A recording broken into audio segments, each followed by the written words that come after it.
Assalamualaikum warahmatullahi wabarakatuh. Perkenalkan, nama saya Karmila Rusman, kelas A, jurusan Ilmu Administrasi Negara, NIM 1965142058. Baiklah, saya akan menjelaskan perkembangan ilmu administrasi publik. Pemikiran Konfusius, Plato, dan lain-lainnya sudah mengenal administrasi publik, di mana salah satu prinsip yang disampaikan pelayanan publik harus memiliki moralitas yang baik, atau pihak yang memerintah harus memberi contoh yang baik pada pihak yang diperintah.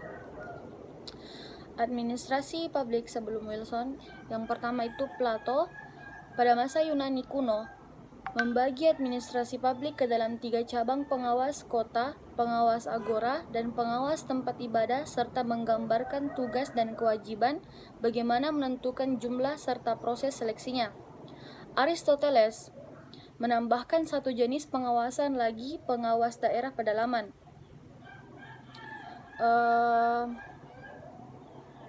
Kesimpulannya, bahwa berdasarkan tulisan kuno atau jauh sebelum Wilson, administrasi publik sudah gencar dipersoalkan.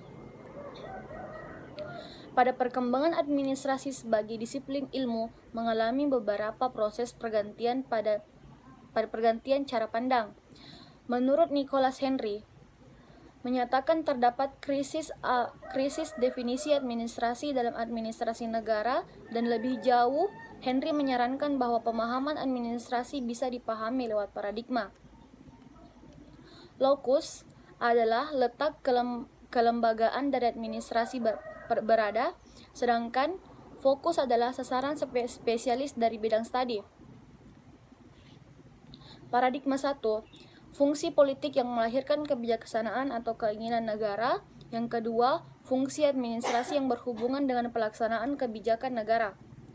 Administrasi negara memperoleh legitimasi akademiknya lewat lahirnya Introduction to the Study of Public Administration oleh Leonard Dwight, yang menyatakan dengan tegas bahwa politik seharusnya tidak ikut mencampuri administrasi, dan administrasi negara harus bersifat studi ilmiah yang bersifat bebas nilai.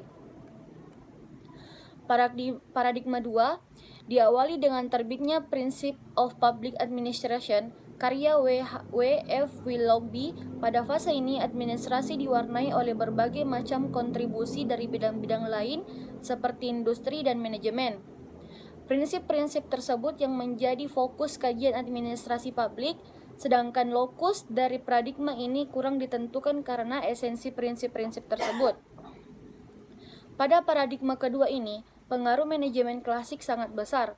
Tokoh-tokohnya adalah F.W. Taylor yang menuangkan 4 prinsip dasar, yaitu perlu mengembangkan ilmu manajemen sejati untuk memperoleh kinerja terbaik. Yang kedua, kemudian disampaikan oleh Fayol atau POCCC dan Gulick dan Orwig. Paradigma 3, menurut Herbert Simon atau The Forward Administration, prinsip manajemen ilmiah tidak menjelaskan makna public dari public administration. Menurut Simon bahwa tidak menjelaskan apa yang seharusnya dilakukan oleh administration publik. Kemudian muncullah pendapat Monstrain, administrasi, yang kemudian kembali mempertanyakan pemisihan politik dan ekonomi sebagai suatu hal yang tidak realistik dan tidak mungkin. Paradigma 4, istilah administrative science digunakan dalam paradigma 4. Ini untuk menunjukkan isi dan fokus pembicaraan sebagai suatu paradigma. Pada fase ini, ilmu administrasi hanya menekankan pada fokus tetapi tidak pada lokusnya. Paradigma 5, administrasi negara sebagai administrasi negara. Pada tahun 1970, pemikiran Herbert Simon tentang perlunya 2 aspek yang perlu dikembangkan dalam disiplin AN. Yang pertama, ahli AN meminati pengembangan suatu ilmu administrasi negara yang murni. Yang kedua, suatu kelompok yang lebih besar meminati persoalan-persoalan mengenai kebijakan publik. Selain pendapat Henry di atas, banyak tokoh yang punya sudut pandang berbeda dalam menjelaskan perkembangan ilmu administrasi publik. Di antaranya yaitu aliran proses, aliran empiris, aliran perilaku, aliran analisis birokrasi, dan yang lainnya. Paradigma birokratik yang pertama menekankan kepentingan publik, efisiensi, dan administrasi dan kontrol. Yang kedua, mengutamakan fungsi, otoritas, dan struktur. Yang ketiga, ketaatan aturan dan prosedur. Dan yang keempat, berprosesinya sistem-sistem. Ciri administrasi negara yang pertama, administrasi negara adalah suatu kegiatan yang tidak bisa dihindari. Titik tekannya yang mendasar adalah dalam hubungan antara negara dan masyarakat bersifat pasti. Lain halnya dengan hubungan masyarakat dengan institusi privat atau swasta yang bersifat temporer. Yang kedua, administrasi negara mempunyai monopoli dan untuk menggunakan wewenang dan kekuasaannya. Negara mempunyai kewenangan untuk memaksakan kehendak pada masyarakat untuk menciptakan kepatuhan terhadap hukum. Kekuasaan untuk melaksanakan paksaan dipahami sebagai coercive power.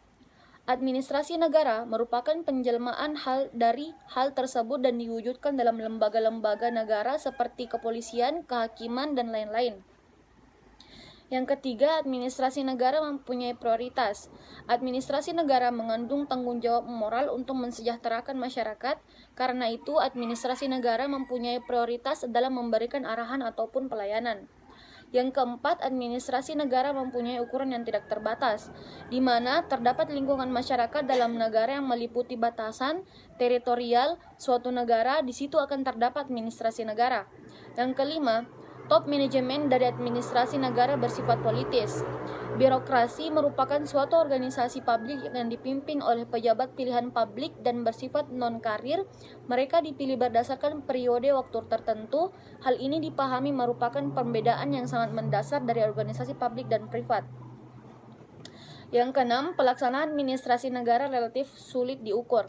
Administrasi negara merupakan institusi publik yang bertujuan melayani masyarakat, maka tujuan-tujuan administrasi negara dapat dipahami yaitu untuk mencapai perdamaian dan peningkatan kualitas kehidupan pada semua tatanan negara.